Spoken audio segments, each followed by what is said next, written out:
This is a Bulldog Radio podcast.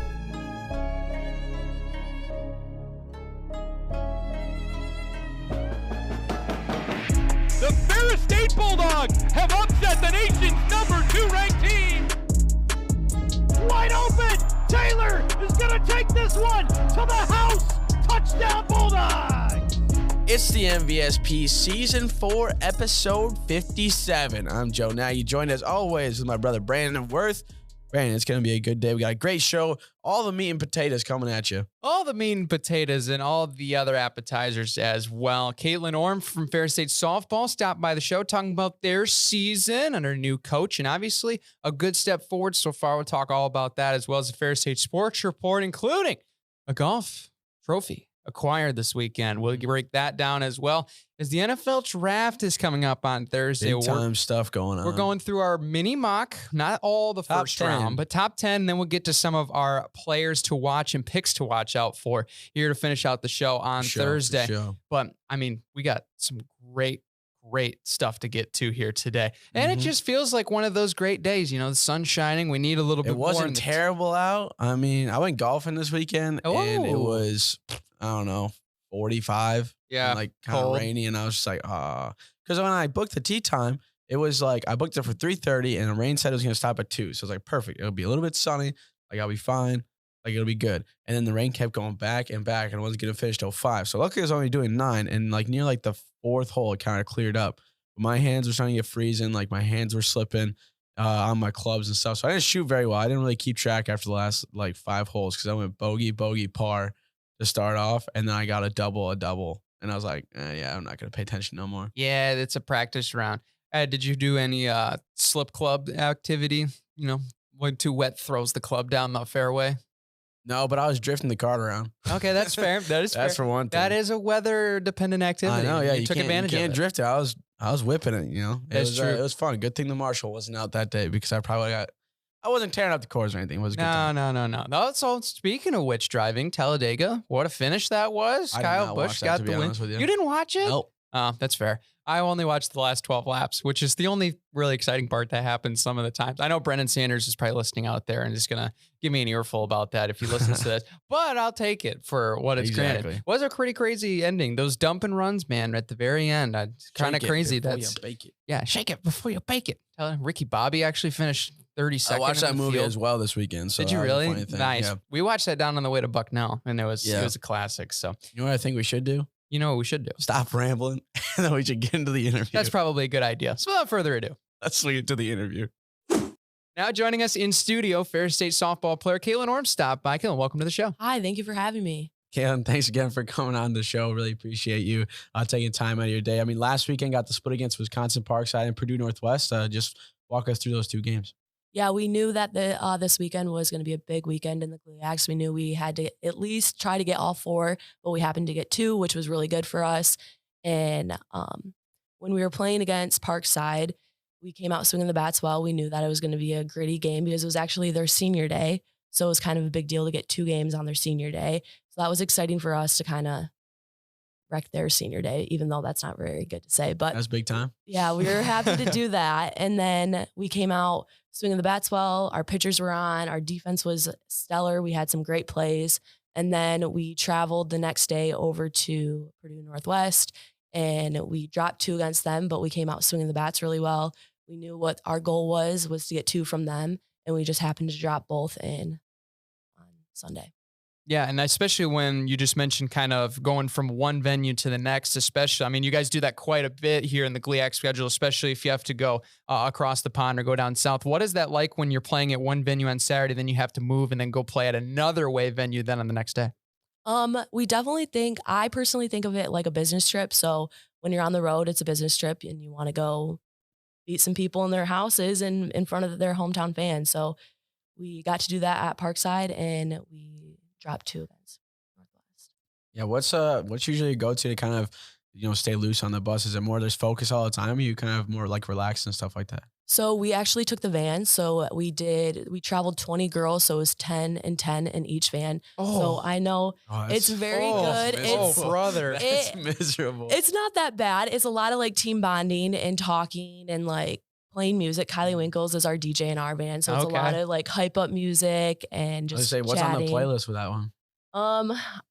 That's confidential. Oh, okay. I understand. Can we get Yeah. a genre? Yeah. It's definitely like rap. Okay. And sometimes we have the country fans in the car, so we have to listen to a few country songs just to get them going too. But we definitely have a lot of fun. There's a lot of singing, and Yeah, and Sounds like a especially, blast. yeah, you bring out music, and I actually was helping work with some of the audio engineers, getting all of your guys' walk-up songs in there, and I noticed your pick, "Sleeping on the Blacktop." yeah. That is an absolute banger, first of all, but really kind of the question going with that, obviously baseball, softball players all have their own taste. What made you pick your walk-up song, and what kind of goes through that process of like, here, this is what I want out of the song that I'm walking up to the plate every at bat? So it's actually very interesting. I will say that I'm not a music person, but I can also listen to any type of music.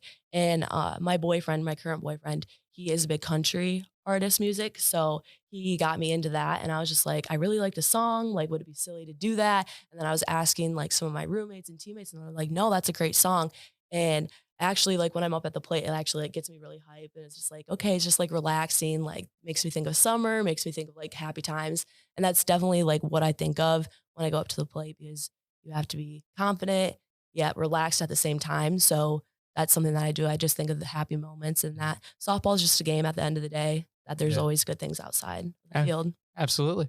Is there? Because I know some teams they do like a rookie hazing type thing where they don't get to choose their walk up song. It's a little bit like just a goofy one. Have you guys kind of done that with walk up songs? Because I know there's some. I've heard some funny ones in there, but I think Lil Einstein's was in there when I Yeah. checked Yes. at one So point. it is part of being a freshman. You obviously have a lot of work that you have to do outside of the field, where you have to pick up stuff. You have to pick up after teammates. So that is part of something that we do. Is we say, we're going to pick your songs. It's trying to make you laugh, trying to make you feel loose when you go up there, because as a freshman, it is very hard to like play with girls who are older than you, because the youngest girl on our team is 18 and I'm the oldest, and there's 23. So other teams are like that too. So we're just like, you're going to have fun. We're going to pick your song to make you laugh and have a good time when you're playing. for sure. Absolutely. And especially for the way that the season has gone so far, you individually have batted really well. I think 326 when I last checked, 474 slugging. What do you think has really been the key contributor of really excelling with the bat this year, especially with extra base hits? Yeah. So this year I'm a fifth year. So I was just like, I need to come and show the younger girls how it's done. And I've actually been working a lot on the mental side of the game. So Coach Shu has actually given us videos to watch. So when I go up to the plate, I take a deep breath, and then I look at the left field foul pole, and I say 3 positive like affirmations to myself. So my 3 positive affirmations to myself is, I am confident, I am a leader, and I'm a great softball player. And those are the only things that I think about when I'm up at the plate. And I just think about that. I take a deep breath in, step in, and I look at the pitcher, and I'm like, I'm going to beat you today. And that's all that you have to think. And if it doesn't go that way, you continue that in the next at bat, and you just look at her and say, you're not going to get me twice. And if you get me twice, you're not going to get me a third time if you get the chance. So that's definitely what I think of when I go up to the plate. It's Wow. just, Yeah, that's awesome. That confidence is going to be so key too, and especially talking about Coach Shu. I mean, what's been the biggest difference for you? Because I mean, you spent 2 to 3 years with Coach James. I mean, what's that kind of like, being able to have these 2 different coaching staffs and being able to kind of develop under both of them? yeah. So I was recruited by Kristen Janes, and got the opportunity to play under her, learned a lot, and then got Coach Shu for my 5th and final year, which was really exciting for me, because I was just like, maybe he's going to bring something new to the table. And he obviously did, because we're like having so much fun out there, a lot of laughing, a lot of like giggling on the field, which is always good for us.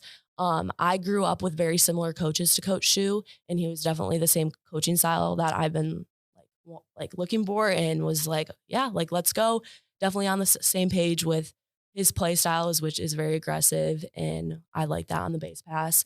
And yeah, and his hitting philosophy is very similar to mine. So it's very nice that we're like on the same page with that. And like, if he has actually at Parkside, this is a funny story. I'm going to segue off a second. Go But for it. You're good. Go at for it. Parkside, the pitcher was pitching all outside to me. And he was just like, scooch up. I'm doing a hand gesture right now. He's like, scooch up on the plate. And then as soon as I did that, I hit a ball to the left side. And he's like, see, that's all you got to do. And it was just funny, because I was just like, huh, Yep. Simple as that. Simple as that. And I knew exactly what he was saying, and we were on the same page. So that's just an example of how we were on the same page. That's great. And kind of going back a little bit, obviously you stand out at Granville that got you in the recruiting process that led you here to Ferris State. What made you choose softball, first of all? And then what were some of those key things that really were in the recruiting process that brought you here to Big Rapids? Yeah. So I was always told, love the school, softball's a bonus. So I always kept that in mind whenever I would go on visits. So I came on a visit. Actually, I came to a camp at Ferris. So I came to a camp and did a tour of the campus. And once I did the tour of campus, I'm like, I really like this place. And I always say it's like when you try in a wedding dress, everybody says, you know, when you know, you know. That's how I felt when coming to Ferris, is I knew that it was like my home. I loved it. If I had a career-ending injury, I knew that I was going to love the school. And that's what made me choose Ferris. Is I love the campus. I love the smallness to it, because at Granville, it's like kind of a city vibe. And just coming to Ferris was just like, yep, this is home. I can see myself spending 4 years here. Yeah, that's such an important element too. I don't think a lot of people realize in the recruiting process. At the end of the day, you're going for school, but you're also playing sports. So there's a two-way avenue there. Yeah, and for the team, kind of battling the elements these past few weeks, especially at home. I mean, for you guys, always, what is it, 2 games that got postponed against Grand Valley? I mean, when you're in that kind of zone and then the game gets postponed, you know, what's kind of the thought process for the team? Is it just focus on the next game for whoever it might be, or is that kind of in the back of your mind for returning against, I mean, especially Grand Valley?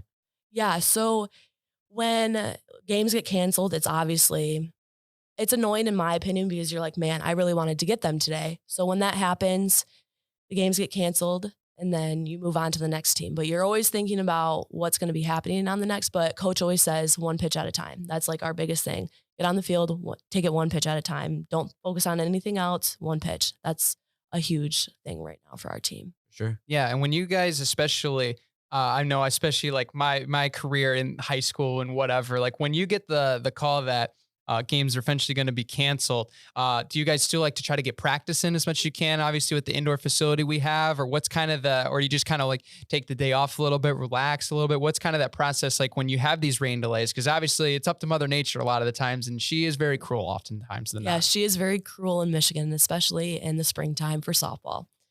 So we played Saginaw and if the games got canceled, a doubleheader got canceled. So we actually drove home, got on the vans, and then we practiced. It was just a normal practice day. And then when our games got canceled against GV, since we already warmed up, went hitting, we were good for the day. So we just got to go home and relax and catch up on some homework. Okay, there you go. So a little bit just depending on where it's at when it's canceled. It's all situational, and depending on how bad it is. Like if it's bad in Big Rapids, then we're not going to. We'll go inside and just hit, or like loosen up and throw. Yeah, just get a little bit of work in. Yeah. Right on. For sure. And Kaitlyn, thank you so much for coming on. Last question for you. We ask everybody on the show, what's been your favorite thing about being a Ferris State Bulldog? The people.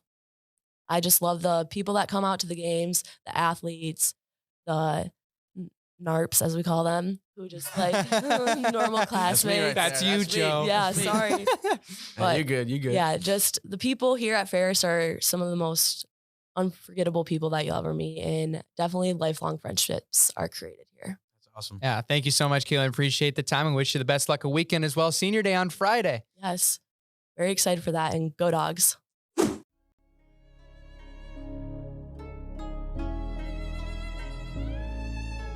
Once again, big thanks to Kaitlyn for coming on the show. Always a great time to have Ferris State athletes on and be able to get an insight on what it's like to be a student athlete here at Ferris State, which is always super cool. But without further ado, let's hop right into the Ferris State Sports Report. Going to start with softball, a little doubleheader action on the road. Brandon, what was up with that? Yeah, certainly you saw a really good performance Saturday, got the split overall from that entire weekend, but we're able to sweep Parkside, a team that we knew we could beat going into this weekend. So just being able to put the hammer down on the road after falling to them at home, definitely a really good comeback soundtrack, if that's the word that comes to mind. But I think the biggest thing too, and even going into that Sunday game with Purdue Northwest, I mean, you started to see, especially when you look at the comparison of the two games, definitely two different pairings of games you could see over the 2 days. Offense certainly carried over, but just a little bit of a couple errors on defensively on Sunday kind of prohibited some opportunities as well. It's just a couple, I think just when it came down to it, You saw a little bit better on the base pads on Saturday as well, able to steal a couple bags as well. But I think the biggest thing that really kind of came down to it was just pitching was really lights out on Saturday, and Sunday Parkside just timed them up right. And that's just how it goes in the sport. And as you kind of look at it individually, Purdue just kind of found their groove a little bit, especially in that fifth inning of the first game, because really it was going in this game, we were up 4-2. And they hung a crooked number on in the bottom of the fifth. Oh, geez. 9 straight. That's tough, man. That's a tough thing to really deal with in that situation. So really, you take away that as well. We were up, or I believe we were tied, as well. And then we ended up losing in the bottom of the sixth. Once again, another crooked number. That's what this team has been. And I know we've talked about it on previous shows as well, as like this team, I mean, our overall record right now, 20-30, but we could easily be 500 or even higher. There's just always been, there's one inning that kind of lose focus. Teams get on a little bit of a run. We're just not able to stop the bleeding in time and unfortunately get the loss. And that's just really been the team that we've seen this year. And that's not discrediting anything. I mean, there's some of these opponents have really stepped up in the biggest moments, but I mean, that just shows you like we are in with all these teams and we are having opportunities to win games, which is a great thing here in year one and with new head coach Jake Schumann. Yeah, for sure. And the tough part too is when you play so solidly throughout the whole game, and then just one of those later innings, like fifth, sixth, or seventh, where you give up a lot of those runs, it's a big momentum killer, especially in game one, to be able to have that, or to be able to push that and try to come back from that in game two. You are able to play really well, but then once again, with the sixth inning kind of hanging that number up, it's always a tough one, especially when you go into a game like that where you want to be able to get a full weekend sweep. Because I mean, when you go back to when they came here, we lost to Wisconsin Parkside, but we beat Purdue Northwest. So it was kind of a little bit of a flip-flop. But I think it's going to be interesting to see kind of how the team comes back, especially against Wayne State at the end of this weekend, or especially at the end of this week on Friday, and then kind of closing out with Saginaw Valley and Grand Valley State for the rest of the season. But I think especially when you look at where we're able to be at after this Purdue Northwest game, it's more of just being able to see that, hey, we got up early. We were able to play really well. It was just one of those innings, one of a little hiccup that kind of tossed a wrench in there. And you can really look at that as a positive to see that we played really solid. It was just that one inning that kind of messed up. So negating that is going to be a big thing. But going into that, how are you going to be able to do that for next game to make sure that you just stay focused and be able to stay air-free throughout that whole time? Yeah, and I think definitely a positive. I mean, obviously we've talked about the hitting department has been where this team has really taken big strides, or really a lot better than last year. Yeah, and played along with opponents. That's been kind of the difference so far. And extra base hits were definitely notable this weekend. I mean, Kaitlyn Orme herself went deep in game one of that Parkside series, as well as Brooklyn Verbeek. Obviously, we see more home runs on the road. It's cool. It's interesting to see how just everybody can hit home runs because our field is so huge. Right, exactly. But I mean, you saw a lot of doubles, especially Kylie Winkles, I believe, had 3 in those 2 Parkside games, and then obviously Catherine O'Donohue got one in, I believe, game 1 of the Purdue Northwest series, as well as a couple others throughout the entire series. But I think you just really saw really good hitting over the spurt of the game. Obviously, I mean, we racked up 10 hits in that second Purdue Northwest game. We just couldn't get anybody across the plate. That was really just the toughest thing to watch as you kind of followed this game along. Is we're getting on base, couple outs, and then now we're off into the field, no runs scored, and we're just fighting a dogfight down 1-0 and just can't quite get it back. And then the fourth inning, we obviously got one across, but then really just could not get anybody across the plate, which is a really tough thing for a team to do, especially for how the way they were hitting during that game overall. But you take that as a learning experience. It's the process. You're going to be able to apply that in the next coming games, especially going to be back at home one more time, Wayne State on Friday. That game, I believe, at 3:00 and 5:00 here coming up here for the finale of GLIAC play, just right around the corner, the GLIAC tournament in Sandusky. So going to have to figure out how to get runs across the plate the whole time. Being consistent, that's really all this team's missing. We're starting to really put all the pieces. We're finding all the little pieces that we need to be a championship caliber team in this conference. Just got to put them all into one game. I know that's really hard to say, but that's really what it is. We found a new thing that we can element within our game every single week, and now we just got to be able to apply them all at the same time, and we could win a chip. Putting that business together at the correct time is always the toughest part, especially kind of postseason, because that's kind of when, every team kind of gets right into the nitty gritty of it. And then you actually, everybody's trying to take all the best that they've seen from the season and compile it into one. And that's the best part about postseason is you get everybody's best, and it's going to be interesting, especially. I think the GLIACs are actually in Rosemont this year. Oh, it's not in Sandusky? Yeah. I was not alerted to that. My bad, No everybody. problem, My man. bad. Hey, it's okay. I just got to keep Where your is toes. Rosemont? No clue. Let me look that up for you. Put it on the Google Earth, you know. Rosemont, Illinois. Side note, over the last couple of days, I've gotten, for some reason in my social media feed, which you can also follow the show at the MVSP if you haven't already. Shameless plug. You know, like the random finds on Google Earth where like just these people spent, I don't even want to know how many hours on literally Google Earth, Google Maps, whatever. And they just find these random like monument things, like, you know, like you'll see them scrolling in the middle of the ocean and there's just this giant shipwreck at the bottom that's got like research towers within it. And you're like, what, where do you find this? Those have been on my timeline. How much time you got in your hands? It's completely insane. Rosemont looks to be about like 20 minutes or 30 minutes west of Chicago. Oh, okay. That's interesting. I'm guessing so. Is that Rosemount College then that they're playing at? I don't know. I actually don't know. Is it? No, because it wouldn't be Purdue Northwest, would it? No, that's Hammond. That's Hammond, Indiana. I don't know why they're in Rosemont, to be honest. What? I don't know. That's also why were they in Sandusky? Like, I think it's cool that you're playing over there, but like, what drew you to do Sandusky? I don't know. What is in Rosemont, Illinois? It is a resort. That's cool. They're playing at a resort? No, I said there is one. I don't know if they're playing at it. Oh, I mean, that's pretty much kind of why Sandusky was kind of picked in that sense, because they were playing at that resort over there, right? I don't know. That would make sense. I don't know. Now we got more questions than we have answers. Well, and if I you don't are like going that. to it, I looked up 10 fun things to do in Rosemont, April 2023. Oh, let's hear them. You got sightseeing. Everything's in Chicago. Everything you can do is in Chicago. There's nothing to do in Rosemont. That makes sense. Yep. You can go to Blue Man Group Chicago, $72 per ticket. What? 72? Interesting. Yeah. Interesting. Private helicopter tour for $849 per ticket. Whoa. That's wild. That is wild. That's just crazy to me. Like, we have all of these abilities to go out and like see all of these different events. It's just expensive. But it is expensive. It's so annoying sometimes. But go see the Bean. That is true. Have seen the Bean a couple of times. I have too. Yeah. Over on the Navy Pier as well. I've actually never been on Navy Pier. Never been on the Navy Pier. Wow. Okay, you should go to Been in Shed Aquarium though. That place Shed is great. That was my childhood dream. Shed Aquarium was sick. You could see all the sharks and stuff. Oh, it's so fun. Anyway, let's get back on track. I was gonna say we are rambling today. We are a sports show, but we do be rambling. But we do like to cover everything else because that's fun, you know. Anyway, moving on over. Let's talk some championships. Yeah, what's up, man? What's up? Women's golf, big time, huge. Got it done. Obviously, got a favorable draw against Saginaw Valley, thanks to the Cardinals for taking down the top seed. But I think the biggest thing when you looked at this, staying resilient, staying gritty, staying after it.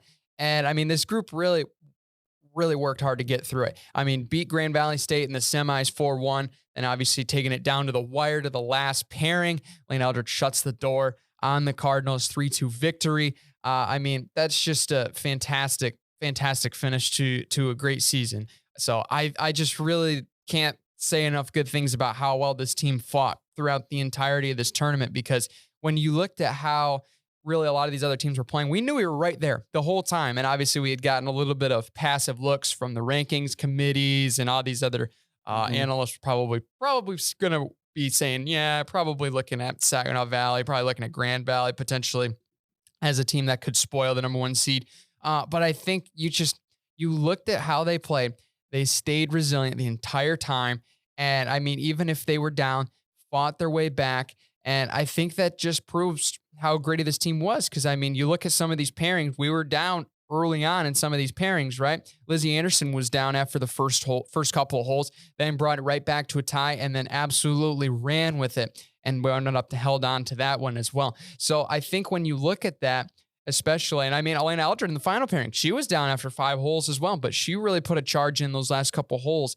And I think that just kind of shows you, like, even though we started out a little bit slower, we were able to keep with the pace. And then when we had the opportunity, that was the biggest thing. When we had the opportunity to get on top in that match play, we took it. When we took it quick. Yeah. And I think that's the biggest thing when you saw from this tournament was we had an opportunity. We had a hole.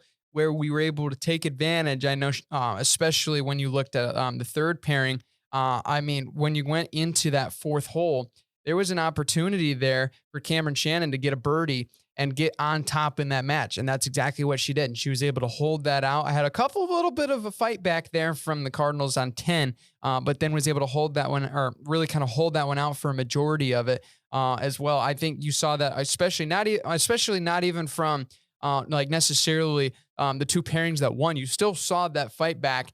And even though they didn't come out on top, they really put the pressure on. And that can always stack up over those next couple holes, especially because, I mean, obviously we talked to Coach Stark over the last couple episodes ago. Shout out to him as well for being a champion coach. I mean, that's freaking awesome. Yeah, shout out. But the biggest thing, I think, when it comes down to it is obviously you're on different holes at the same time. I know you touched especially on this, Joe. The momentum that you're able to get from your teammates, it might not necessarily be right in front of your eyes, but when you're obviously getting information all the time during this tournament. Obviously, the players are going to play, but obviously when you see where some of your teammates are at, and obviously you're getting some of that information in, obviously whatever you take from it, you can take from it. But the biggest thing is you can feel that sense of momentum a little bit. And I think that was the biggest thing, was staying in attack mode the entire time, still trying to get birdies on every hole. But even when you feel that, when you hear that, oh, we got one pairing in already, now we're up 1-0, now we're up 2-1. Like, hey, we're looking here at a potential opportunity. But in this case, I mean, we were down 2-1 going into the final two pairings, but obviously we had our best two play their best golf in the finale to end up winning it. So just getting that championship, showing that resiliency. And even though necessarily we didn't sweep 5-0, all five players took their opportunities to try to win that match. 4 out of 5 shot sub 80. Yeah. And I think that's the biggest thing you can draw from this tournament. Yeah. Rocking that fourth title of the GLIAC that we've ever gotten. We won in 2008, 07, and 03. So that's really cool to see another one. First one that we've won in what is that? What's 2023 minus 2008? That'll be about 15 last time I checked. I haven't done math in a while, though. Yeah, that's wild. But to see just our everybody shot really, really well. And that's a really good thing about it is some of our 5-4 spot, that was where we had our best golf being played. And, you know, to be able to see that this late in the season, to be able to see, you know, our, not even really, because that's the thing about it, especially when Coach Stark came on, he was saying how it's not to be able to, you know, have it where you're down by 5 shots. It's each golfer is down by 1. To be able to have that mentality going into it, it's going to take a lot of stress off. And we saw that now because we had so many of us shoot that sub 80 to be able to be where you're going to be putting up such a hard fight for the other team to come back from. When you're putting up 73, 74, 75, even 78, that's a really tough spot to hit for opposing squads. So for us to be able to put that up, especially in a GLIAC play, especially with pressure like that when it's in the championship, and to be able to claim the 4th one is pretty huge for the program. Absolutely huge, and certainly some great results from women's golf. Hey, congratulations, you guys. Let's go. Our GLIAC champions. That's a round of applause. Well deserved. Always love to have champions at Ferris State. That's what we like to see, man. Like, keeping it going is really what it is. Keep it going. Yeah. I believe read in the recap here that this was the 5th conference crown that we have had overall for the program. And I think this is the craziest stat. Prior to this year, GV had won 13 last 14. That's wild, and we took them out to win. I mean, that's pretty freaking cool if you ask me. Crazy. So anyway, always anchor down because, you know. That's true. Yeah, gotta let them know. That's what you got to know when you live in Big Rapids. So let them know. Anyway, moving forward now through the Ferris State Sports Report, men's tennis GLIAC tournament action. Really good performance on Saturday in the semifinal. Ultimately ran into one of the best teams in the nation in the final. Wayne State took us down in the GLIAC tournament match. But I mean, when you looked at this team, you knew that Wayne State was going to be pretty much a dogfight. And we had saw that in the regular season. But at the end of the day, they got one of the best players in the nation, Cedric Drenth, as well as Daniel Gray, one of the best pairings with Cedric Drenth in the nation. But I mean, we played well, just couldn't quite hang on with that team. But I think you still got to be proud of the effort, and you still got to be proud of what this team did all season long, because it was well-deserved, the fact that they were regular season champs, and that's what they'll be remembered for. They just ran into the next best team that was playing some of their best tennis at the right time. Yeah, and that's the tough part, too, because even when we saw the first game of GLIAC, or the first matches of GLIAC play against Wayne State for both men and women, because they did the big sweep of getting both of those for the GLIAC championship. That's always a tough thing to see, because you knew that you were going to be seeing them later in the season. I think I even said it after. I was like, this is probably going to be a preview of the GLIAC championship after the tournament, which I did. I called that. You did call that. Just want that on the record. Just want that on the record. You did call that. But to be able to see that we played pretty solidly against them, and to be able to get to that point, Wayne State was one of the favorites to be able to kind of make a run again, and not even in just the GLIAC championship, but in the national championship tournament as well. You know, they were playing really, really solidly throughout this whole season. I think their loss to us was the only kind of blemish on their season for the past, I think it was like 15 or so matches. So you knew that they were going to go into it, but I mean, it was a really tough match, but to be able to go into it and to be able to, you know, try to be able to match them a little bit was always going to be a tough task. But I feel like there's still probably a chance for us to get a bid, you know? Oh, I think there's definitely a really good chance we get a bid. I think when you look at how, obviously we looked at the rankings a little bit on Wild Stat Wednesday a little bit ago. There's a lot of teams, especially on the West Coast, I noticed, especially in the national rankings. As far as the Midwest is concerned, I think if I remember correctly, it's a little bit lighter than necessarily some of the other regions. So I think there's a really good chance we get in. Plus, I mean, it would be crazy for me to see this team. It would be crazy not see them not get in. I mean, for how well they play, the dominance that they've shown, especially against other tough regional teams. Remember, we had to play teams like Tiffin earlier this year that are also nationally ranked, as well as beating Wayne State earlier on the season. That can't just be neglected because they beat us in the tournament. Obviously, that one probably takes a little bit more presence over that regular season win, but we still beat them. And we can prove that we have beaten some of these best teams in the region. So I think that there's definitely a chance that we could get in, and I'm sure Coach Doran is obviously going to be probably crunching all the numbers to try to see what the odds are, but I'm really hoping that this team gets in, because I think they can make some noise, especially against some of these other teams, because we've played some of our best matches as well. I mean, we were able to get some crucial wins this year against some of these tougher teams. I mean, obviously we have the experience of going down to Florida, playing some of those really good teams. Palm Beach Atlantic, I remember, was in there. We played a team like St. Leo that is a national caliber championship contender and really put up a pretty good fight down there in Orlando. So I think if you were the committee and you saw us and probably pushed us out, we're obviously biased, but that would not be necessarily the thing that would make me very pleased to see a team like that be held out of the rankings that has proven they can play with some of these big teams, because we've seen plenty of teams in the tournament that make it that haven't necessarily played up to that national competition and really just flop right out in round one. And that's something you don't want to see in a tournament. Yeah, I was going to say, we're still a top 20 team right now. We are at 19th right now. But when you kind of look at the standings so far, there's not really a whole lot of teams that I've seen in our region that are, you know, cracking that top 10. I mean, you really only got University of Indianapolis, you got Wayne, and then you really only have Northwest Missouri State, but I don't even know if they're in our region for tennis. Are they?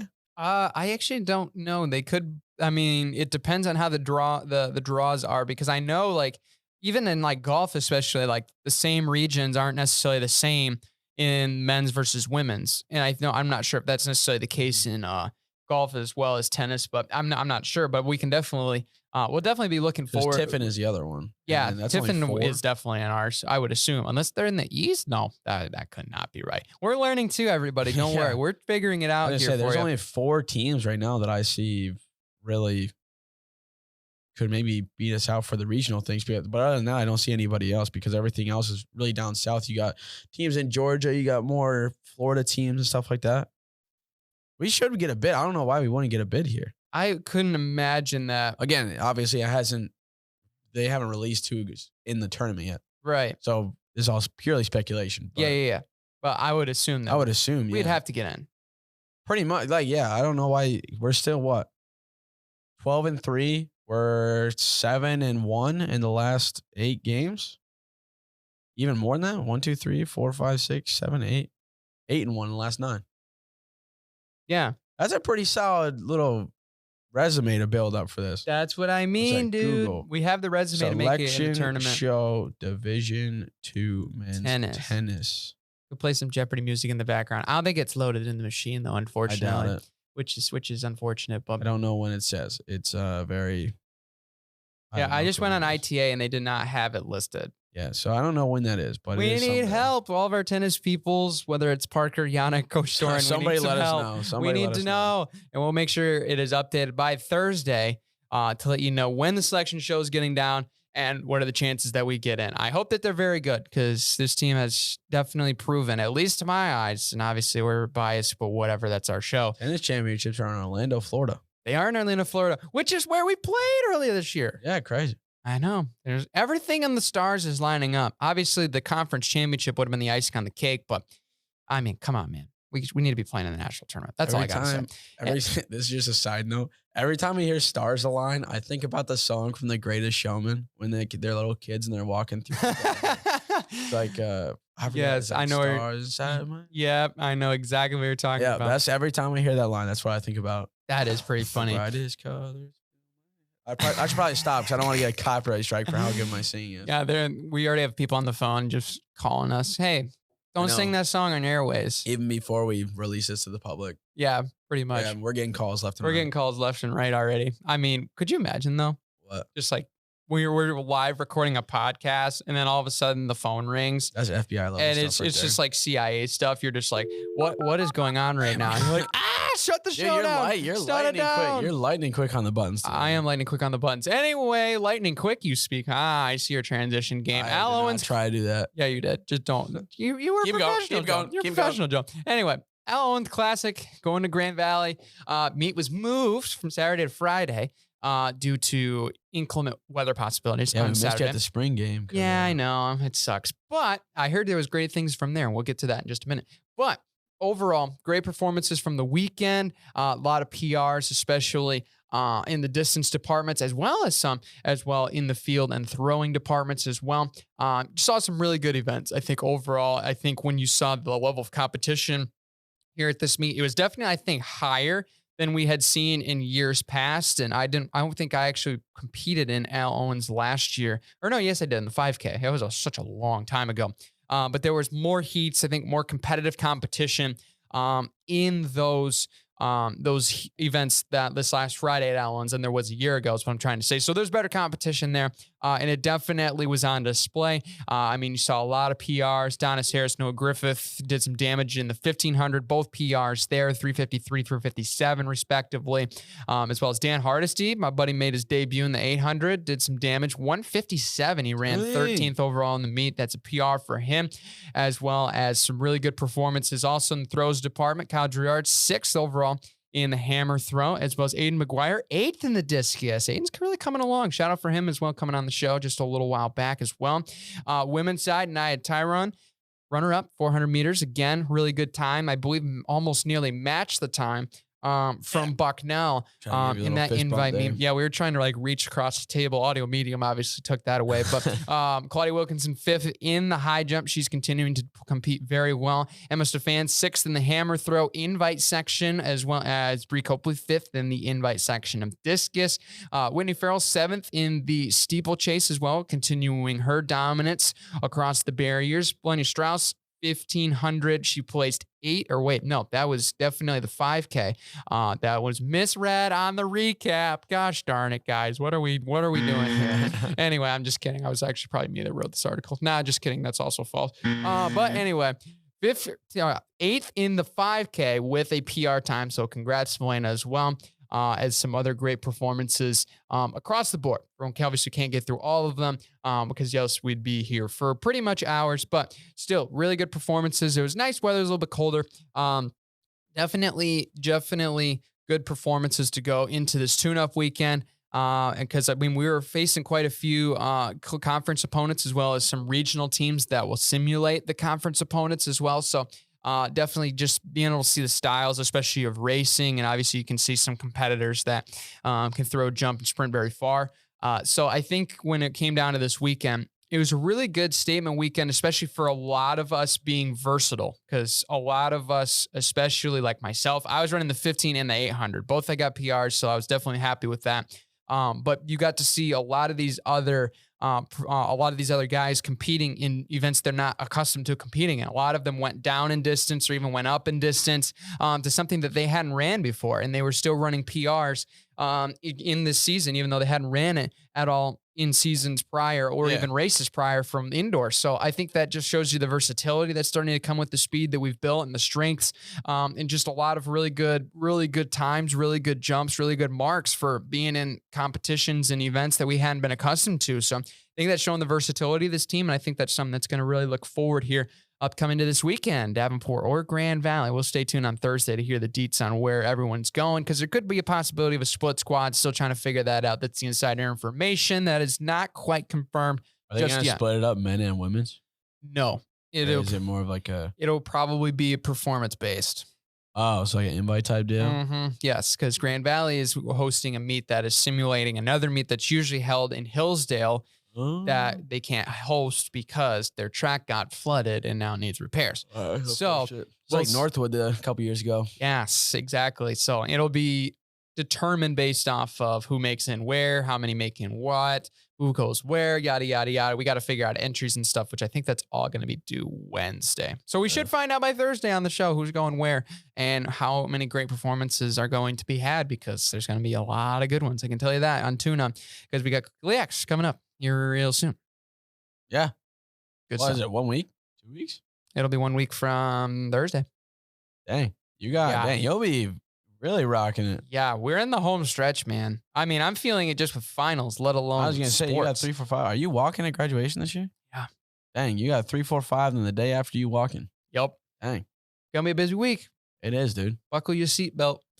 Strap in, buckle up. It going to be fast. Yes, sir. Speaking of fast, not a great transition. I was going to say, that's a second fast. That was a bad one. Anyway, spring football, Joe was there. I was there. You witnessed the greatness. I heard a lot of scoring. Obviously, the spring format It's a little bit different, but a lot of scoring. Like, if you get 3 and out, the defense gets a point or something like that, and then it's like a first down, you get a point, like an interception or a turnover. Whoever forced it got it's like 10 more points. So it's like 45-33 or something like that. So it was pretty entertaining. It was a really solid event with everybody there, especially seeing how, the community was honestly out in a pretty big number. I wasn't expecting as many people there was, but obviously at halftime, they usually try to get all the athletic teams kind of involved. So they did a big cross thing with, it was an obstacle course with both basketball teams, and then soccer took on men's basketball in a field goal kicking competition. And I think it was Brindley. Brindley, I think it was, or somebody was hitting 30-yard field goals. Easy.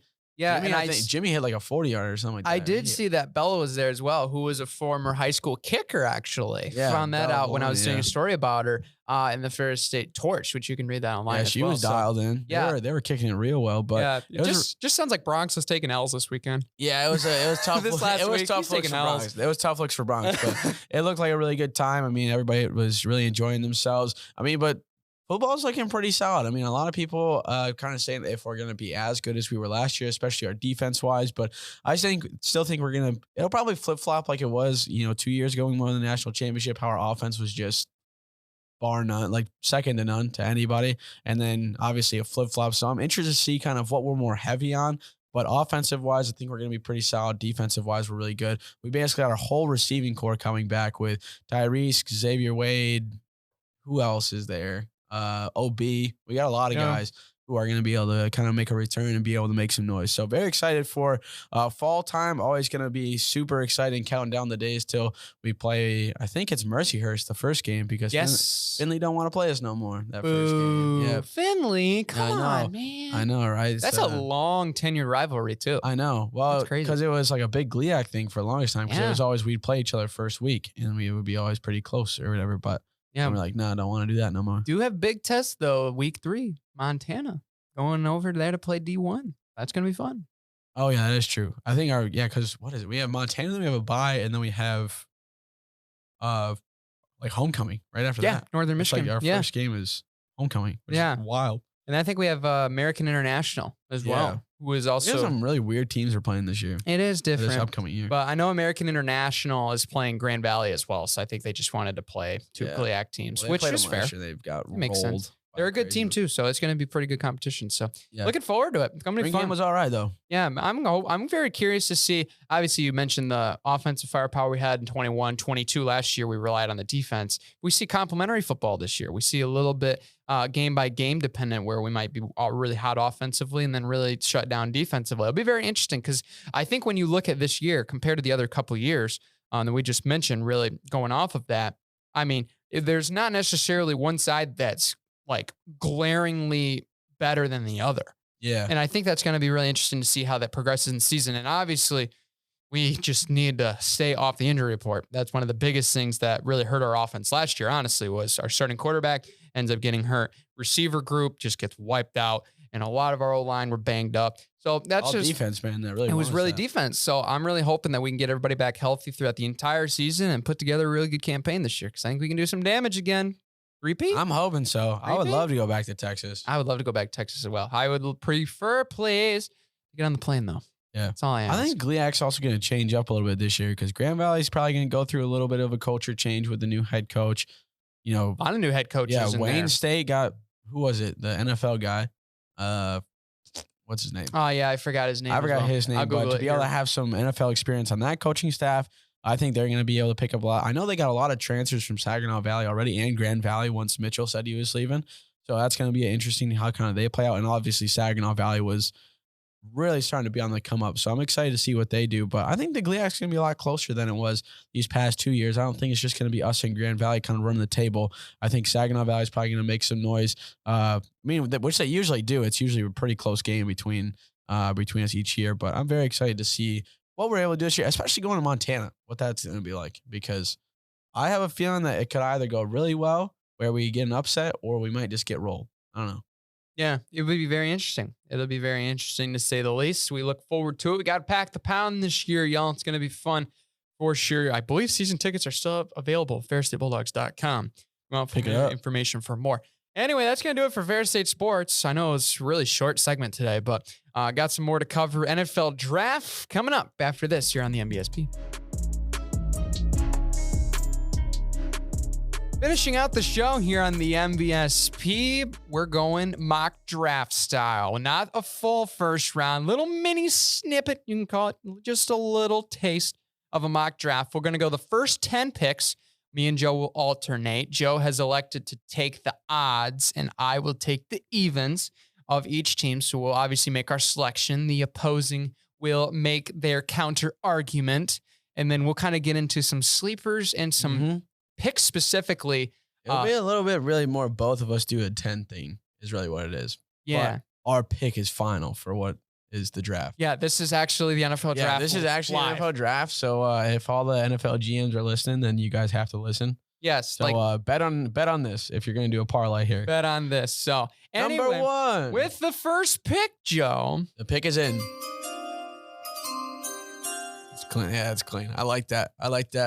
So I'll use soundboard there. Carolina Panthers, first pick of the 2023 NFL draft, are going to select Bryce Young, quarterback, out of Alabama. Okay, there you go. So, I mean, give your reasoning. Yeah, give your reasoning. Go ahead. So the reason being is being a quarterback in the SEC is the hardest thing in all of college football. You can say a defensive player in the Big Ten or something like that, or a defensive player in the SEC. It doesn't matter. If you're a quarterback, and especially a quarterback at Alabama, you know to be able to have that type of ability is just bar none. And especially with him being able on that cognitive test or whatever it is that they had to take, him getting 98, one of the highest ones that we've seen in the past recent years, you know he's going to be able to really do well with assimilating into that NFL culture.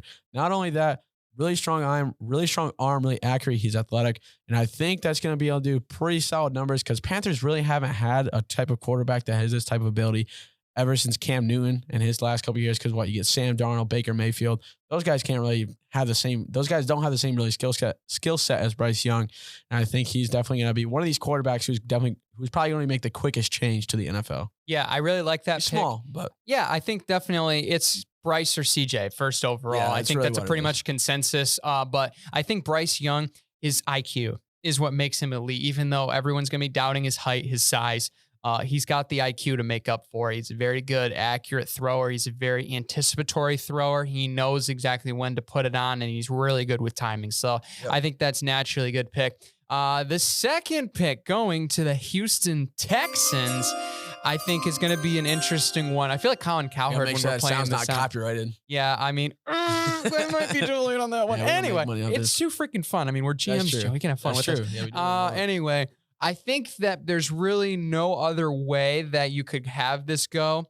But picking CJ Stroud in this situation, even though I want to be different, I think I know what Joe's idea This is chalk, though. These first two. I think so. And I think every single mock when you look at draft is CJ saying Stroud, obviously the number one thing that has popped up in recent memory is he is not necessarily the best IQ quarterback in this draft. He was scored pretty low on his tests.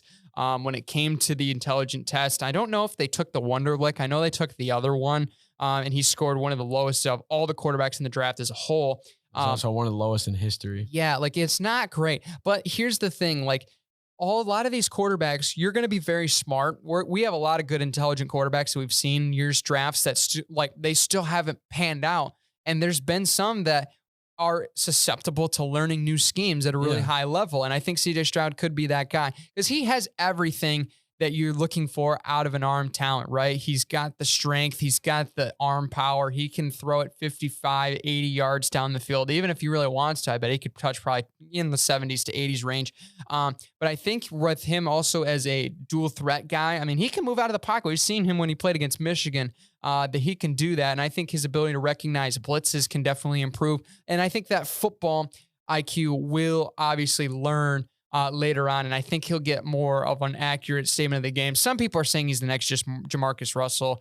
I don't necessarily see that because he's a hard worker than Jamarcus Russell was. That he was just naturally talented. But I'm going to go with CJ Stroud here with the number 2 pick, and we'll keep this moving now to pick number 3. I was going to say, I think everybody and their mother is probably going to choose Bryce Young and CJ Stroud, at least top 2. It's going to be Bryce Young and CJ Stroud, but I think I saw maybe one mock draft that had him flip-flop, but yeah, I think those are probably going to be the chalk ones of our little mock draft here. Probably. I've heard Will Levis also is a possibility at 2, but I don't know.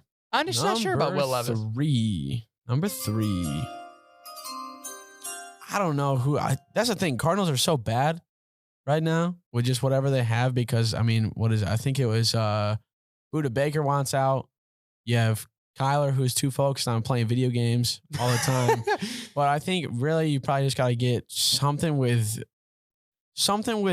defense there. So you got to probably just go with an edge rusher because their defense has been pretty lackluster. We go with Will Anderson Jr. Okay, there you go. Mm-hmm. I mean, what else would you? I mean, he fits everything. 6'3", 250-pound ball of muscle is what he is. He's a freak of nature. Yeah. Okay? He's somebody that I really hope that the Lions could go down and hopefully could fall down. If he falls to 6, that would be a pretty solid spot. But that's the one thing is for him, especially with Alabama's defense, I feel like it was a little bit lacking this year compared to the last couple of years. It's nothing like it was like it really couldn't rival Georgia or anything like that. But I think you're gonna see him be pretty solid just with his size and his ability because Alabama guys can always transfer to the league. So you're gonna be in a pretty solid spot with him. But this one's pretty chalk seeing that. Cardinals need a lot of stuff and might as well just start on the defense. Yeah, I mean, this could be a situation where they might trade out and try to double down because, like you said, Joe, Arizona needs a lot. They could use this pick as leverage to maybe pick up somebody through trade or free agency or something like that, or they could try to draft. It's going to be interesting to see what they do because they're in the early stages of the rebuild now. So Cardinals fans are going to be struggling for the next few years, I bet. Cardinals fans, I think, will definitely be struggling to just find a sense of hope. It seems. Welcome to the club, Cardinals fans. Yeah, I was about to say we were there. We're not anymore. So thankfully they can enjoy that, by themselves. Pick number 4 on the list here. The Colts have the 4th selection, and I think it's pretty obvious we're going to see probably a quarterback go to the Colts. I have seen a couple things pop up here that they would even consider trading up to 2 to potentially take CJ Stroud. I don't necessarily know if that's the case. I think this is a position where the Colts probably could feel comfortable as long as nothing gets too crazy with that 3rd pick. Because if Arizona is going to try to trade out of it, you got a couple teams that could potentially trade up down the list that are quarterback needy teams, some that come to mind, the Raiders potentially, maybe even the Falcons if they have a change of heart. The Washington Commanders could definitely be looking at a quarterback. The Buccaneers could be looking at a quarterback. Will they all trade up to the 1st round? We don't know. But in this case, as is, without trades in this draft, if they're going to pick a quarterback, it's pretty obvious that the next quarterback on the board would probably be Will Levis in this situation. And that is why I'm going to not take him. Are you kidding me? No. No, sir. No. No, sir. It's going to be the man, the myth, the legend, Anthony Anderson going at this pick. Anthony Anderson now. Anthony Richardson is his name. I just totally bonked that myself. You're good, man. Anyway, Anthony Richardson. Anthony Anderson. Isn't that an actor? I'm pretty sure. I'm pretty sure that's an actor. Anyway, Anthony Richardson, that is the quarterback from Florida. Yes, I do know his name. I promise. It's just been a long morning. He is a guy that Anthony Anderson is. It is. Isn't he in like Blackish or something? Yeah. That's good. I was thinking of, I don't know why I mistaken him for that. But anyway, Anthony Richardson, the quarterback for the third time, freak athlete, potential is through the roof. He has the ability to be an incredible quarterback. He's very, very raw. And I think that's why it brings him so much allure in this spot, because when you look at some guys in the past that have been really raw and have been in positions where they've really kind of found their way to becoming good quarterbacks, Josh Allen from Wyoming. How about Patrick Mahomes? We went number 10 from Texas Tech. Those guys were all not necessarily the fundamentally perfect candidates, perfect recruits, perfect draft picks, perfect prospects, but they were pretty much in the position where they had all the intangibles they had all the tangibles to learn the intangibles. And I think that's a position where we could see Anthony Anderson. I think the allure is way, way too high for any team to pass up, especially the Colts in their position. I think that they take Anthony Richardson at number 4. I think he's going to be the flyer in this year's draft, and he could definitely be the third quarterback or even second quarterback taken on the board. Yeah, I believe that, especially seeing that with the Colts, their QB room is just could be good, could be not good, because you got Minshew, you got Foles, you got Ellinger right now. If you're going to get Richardson, you're probably going to release Ellinger because he didn't really play too well. And the ones that he did get, the one problem is I just don't know who he can learn from in this type of situation. And that's the one thing. He's, like you said, he's raw. So like you definitely want to be able to cater him to be a good quarterback. But that's the thing is I don't really see anybody in this quarterback room that they have that can be a good teacher. You got Nick Foles who won a Super Bowl, but still he played second fiddle to Matty Ice. And then you got Gardner Minshew who's been kind of on and off with what he's been able to do.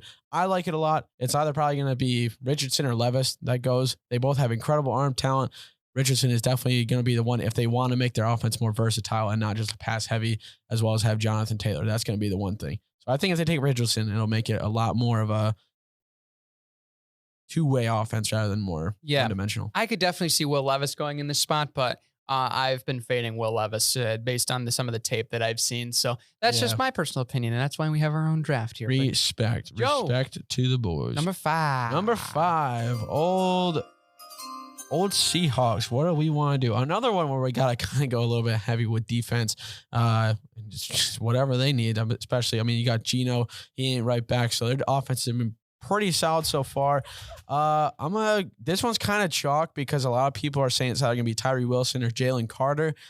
I'm going to go with Tyree Wilson out of Texas Tech because it's just how I'm feeling right now. Whoa. It could either go either way is what it is. Tyree Wilson is probably going to be a top 10 pick. That's really no doubt about it. He's just a massive guy. He's really strong.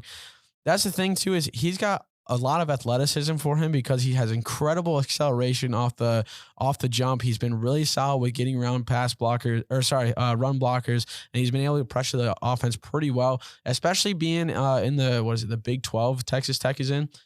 Not the greatest conference these past few years, but it's still one where you're playing some really high level competition. You got Kansas State who played really solid. At TCU, you got a lot of schools who can show a player what they need to work on and give a player what potential that needs to be seen for potential teams that want to draft him. I think Tyree Wilson's going to do really solid with what he's been able to do. Wow, I like this pick because Tyree Wilson's very raw. And I think that's a really interesting position for the Seahawks to be in. And they could anybody can use help on the defensive line. Pass rush is one of the most important elements of the game now for how heavy the quarterback position is utilized. Number 6, the one that everybody has been waiting for. Oh boy. What are you going to take? Who am I going to take? This is a tough spot because I think Tyree Wilson would have been my pick at 6, assuming you would have taken the number 4 guy in Jalen Carter. Now, I think Jalen Carter in this situation would definitely be probably the consensus pick, but we're not a consensus show. We're our own show. And as much as I think there's two guys here that you can potentially go after at the cornerback position for the Lions. It's Devin Witherspoon or it's Christian Gonzalez. And I think at the number 6 spot, this would be an interesting position for the Lions because I think that in this position, they would probably be apt to take Jalen Carter, but I'm going to go a different route. And I'm going to say that they are going to not take necessarily the number 1 corner on the board, but I think they're going to take Devin Witherspoon out of Illinois. I like that. And the reason why is Devin Witherspoon is a guy that obviously we've had success with Illinois defensive backs already. They've been coached very, very well with Bielema. Obviously, Kirby Joseph owns Aaron Rodgers, and we love that. So why not get another Illinois guy? But the biggest thing is Aaron Glenn likes man defense. He loves man defense. And that's where we got exploited because what did Matt Patricia and Bob Quinn give us? Zone defense. And that's why our defense stunk when we took that over. But here's the thing. Devin Witherspoon is a man-to-man guy. He's a one-on-one, put him on an island, let me make plays. And that is what I think really gets him the little bit of the uppage over Christian Gonzalez. And I think Devin Witherspoon's a dog. He'll obviously have that relationship with Kirby Joseph. I think that just makes it a really interesting pick, and that'll really shake up the draft board at least a little bit here, seeing Devin Witherspoon now is a Detroit Lion. Yeah. He's kind of fallen under the radar a little bit because you heard, you heard a little bit about him from last year's, his performance last year as well. And I mean, I don't think he got selected to any like pro senior bowls at all, even though he had like one of the best seasons in the Big Ten. And I don't even think he won Big Ten Defensive Player in the Year because so many people, he said he was getting snubbed from it. So I think, especially for him, he's a little bit undersized, but I definitely like that pick because, what he lacks in size, I think he's going to really make up for in talent and just pure athletic ability. So we'll see where he goes with that. All right. It's tough, dude. I was going to take him. Yeah, it's okay. That's unfortunate. Okay, let's go. Oakland Raiders. Whoa, Oakland. Did you say Oakland? Sorry, sorry. Vegas. Dude, No, you're good. I did that purposefully because I know there's a listener out there that is a Raiders fan, and I just wanted to make sure that you heard him say that because we had an argument about this last night. Canary, I know you're listening. Shout out and Oakland, I know man. that you just heard that. So that's I just the thing is if I say the wrong thing now, Canary's gonna say something to you, and then you're gonna say something to me for. Oh, don't worry, I'll take care of that argument. We're good. That's the thing. I was not paying attention too much to Vegas to see what they needed. That's the thing because they could either go either way. Whether they want to take like a corner or something like that, or they want to take an offensive tackle. I don't know, man. To be really honest with you, I'm just going to go with the first name that comes to mind here. I'll go Paris Johnson Jr. Whoa, okay. I like it. I mean, you look at their offensive line, it's good, but it's not great. They can do better, and especially now because who's their quarterback now?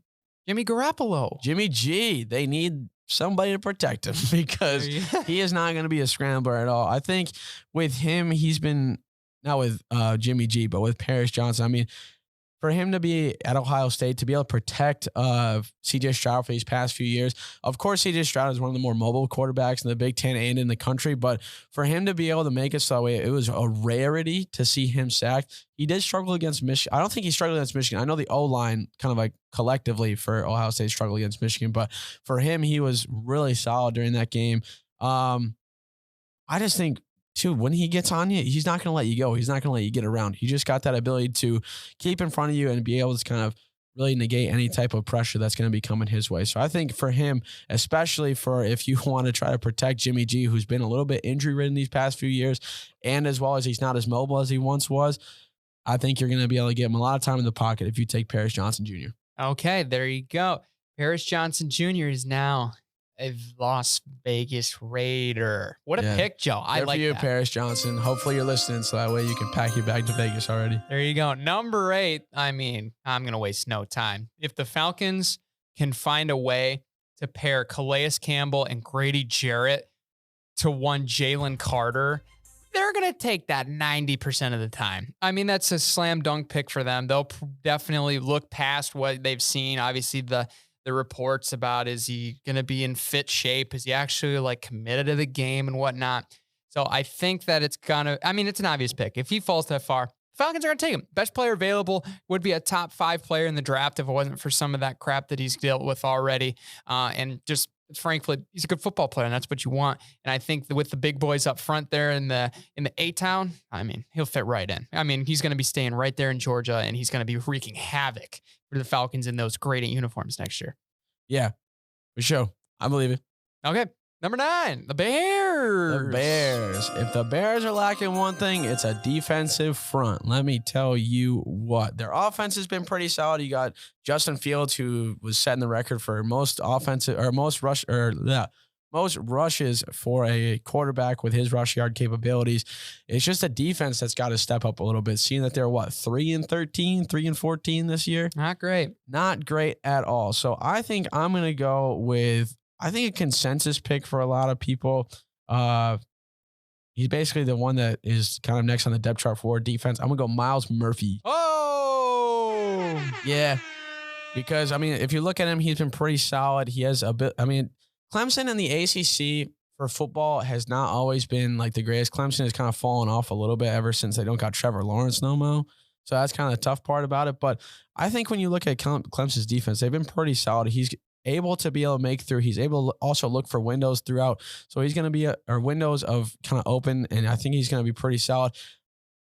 Honestly, give him a chance. You could kind of see a kind of not Hunter Dickinson, Aiden Hutchinson type situation from where he might struggle at first. These first couple games might get a solid spot, but I think once you see him, if he's able to make that starting roster or even just a little bit, second string, I think you're going to see him in 1 or 2 years be really solid. I cannot believe that you just said that. Dude, I have a problem with that all the time. I say Hunter Dickinson instead of Aiden Hutchinson all the time. That is hysterical, but no, I think that's a pretty solid pick here. I think when you look at they have a lot of needs. I think offensive line would have probably been the other position you could have went there, especially seeing that Broderick Jones still on the board, or even Peter Skoronski. If they really could have gone either way. They need help on the fronts on both sides. Yeah, so I think that either side of the line of scrimmage on the line, I think is going to be a good pick. Number 10 here, we'll speed this up here so we don't keep you guys too late here with the Eagles. They need help on defense, and I think the biggest thing for them is, I think when they see the board, I think they're going to be happy to take Christian Gonzalez in this situation, just because the fact is, I think that there's a really intriguing pick that I'll get here in just a minute, but the ability that Gonzalez has, he's a baller. He's a guy that's quick. He's a guy that can make a lot of plays. And I think his length is what really sets him apart in this draft. So I think that they'll be certainly happy to bolster that room for that pass defense that they could certainly see some help with here going through the rest of this next season, trying to get back to the Super Bowl. So I think Christian Gonzalez would be a consensus pick. One fun pick that I would love to see here, especially if they're needing a running back, is taking Bijan. Him with Jalen. My gosh. Oh boy, that would be yikes. Look out. That would be wild. Yeah. That's gonna be it for the 10. Honestly, where's some other? You got some hot takes for this draft, Brand? You have some hot takes for this draft. I know, I got one. Oh yeah, what's yours? Will Levis is dropping out of the first round. Oh, that's a big one. That's a big one. I feel like he's putting on the charade that Zach Wilson did, where like he's just showing off the arm talent just for distance, really. And that it's gonna be like ever since that kind of happened with Zach Wilson, I feel like teams are a little bit wary to just go off a tape. They actually got to see him in person. Okay. I like that. I think, yep, you know what? That's big enough for the buzzer. I think that's big enough for the buzzer. Will Levis out of the first round. And as much as I can't stand some of the things that Will Levis does on tape, I think he is a good first round talent. So I think that is a hot take going out of there. So if I had a hot take here in this situation, I would say that the biggest thing I would say that not a lot of people are talking about, I think we could see 3 offensive linemen go in the top 10. I think that nobody has done that in a lot of the mock drafts that I've seen. So I think that there's a real good chance that Skoronski, Broderick Jones, and Paris Johnson all go in the top 10. So I think that's the one that I would go with in that situation. But I think it'll be very interesting. Some of the picks that I know I'm going to be watching here, I know you have a couple as well, Joe. Obviously, number 18, whatever the Lions do at 6 is going to really put a interesting spin on what 18 is. And we've already heard they've tried to move around here in this draft. So, but I think one of the biggest ones that I'm going to be looking at, and I think Joe also has this one on his list, is number 19, what Tampa Bay is going to do. Because they got to make some decisions. Quarterback, are they going to try to get a little bit defense? Because I know a lot of the guys they locked up from when Brady was there in that Super Bowl winning season, their contracts are up or they just want to get out. So I've seen a lot of mock drafts. I've seen a few, I wouldn't say a lot. I've seen a few mock drafts that say Hendon Hooker might be going there, but you already got Kyle Trask as your backup. So are you going to just keep him as a career backup and keep that in your back pocket, or what are you going to do with that? Hendon Hooker is a big one you got to watch out for this draft. He has a very real possibility of dropping out of the first round, even going late second. Yeah. I feel like just because the season was cut so short, he had a lot of glimpses of being really solid. But again, when you get injured and stuff like that, especially a big injury, it's not always going to be easiest to come back from. Jackson Smith and Jigba, I think he could be like really late first round. Whoa, that one's bold. I like that one. I feel like it. I have one that I've heard with Jackson Smith and Jigba is that he goes 12 with Stroud to Houston together. Ooh, that would actually be intriguing. I like that. That would not be a terrible idea for Houston to do that. Yeah. One other pick that I'm going to be watching intently, especially being a One Pride fan, 15. I want to see if Green Bay actually has the guts to take an offensive player because they're in the perfect position to do so. Yeah. And I think anything else would be frowned upon in this situation. This is pretty much the all or nothing when it comes to trying to figure out their situation, especially with Aaron Rodgers. But Jordan Love's a quarterback, so they don't need to worry about a quarterback. But I'm very happy though, because this draft this year is once again, like, I'm not happy, but like it's just always interesting to see like how drafts are always like evolving, because last year was a very 2 years ago, super heavy wide receiver draft. Yep. I think it was super heavy wide receiver draft 3 years ago when Justin Fields, was that last year or 2 years ago? That would have been 2 years ago. The quarterback draft. Yeah, that would have been Fields. Yeah. Fields, Wilson, all those guys. Yep. This year seems a little bit more like offensive tackle, like offensive line guys are going to kind of be filling up this first round, but also you might see some defensive players go on as well. So it's always going to be interesting to see. It's going to be spread out, or is it going to be more of kind of tunnel vision on one single position? Yeah, I think it'll be very interesting. Draft is here, y'all. Thursday. Going to be where the fun goes down. Thank you all for tuning in to this extended episode. Be sure to subscribe at the MVSP on Spotify, Apple Podcasts, YouTube, and more, as well as follow along on social media at the MVSP for everything that comes with this show. Right, Joe? Yeah. Yeah. There we go. But until next time. Take care, everybody.